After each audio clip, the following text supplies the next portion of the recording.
Greetings, everyone. I pray that God continues to show His true loving favor over your life. I want to take a second to thank God for waking us all up this morning.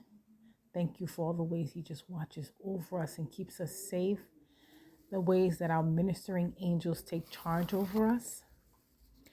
I want to start this week off in Nehemiah. So I'm in Nehemiah 4, verse 14. And it reads, "After I looked things over, I stood up and said to the nobles, the officials, and the rest of the people, don't be afraid of them.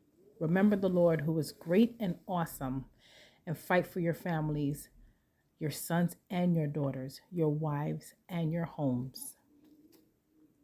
So one of the most powerful messages throughout the book of Nehemiah is how much you can accomplish when we align ourselves with God and with the will and plan of God.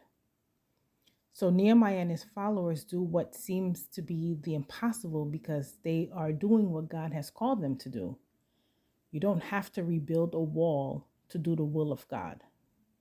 During the Old Testament times, I should say, people had to physically fight for their lives and to protect their families. When Jesus came, he changed the fighting status from, physically fighting to spiritually fighting. So it's more of a spiritual fight. Now a person is to love his physical enemies and do good to them, which when you hear it, it's just like, I don't know. But that's the way, and that's the way it's supposed to be. The fight today is now a spiritual fight. Every believer in Jesus must fight against spiritual forces that are in the world.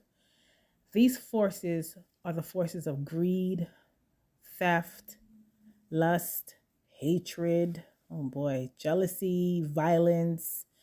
The list can just continue to go on. But everywhere a believer looks, one will see these forces trying to grab them, trying to take us captive into the way the world is right now, the world's way of sin. But Jesus has come and he overcame this world. He came and just overtook and overcame the world and all of the dark spiritual forces in it. And we are all believers, and as a believer, we also have his strength and victory over these forces. Having a family means that you must fight for their spiritual lives. We have to fight that daily fight for them in prayer, that God will draw their hearts to him and protect them from the attacks and the lies of the enemy. So let's talk with our family daily about God's love, mercy, rules, and protection.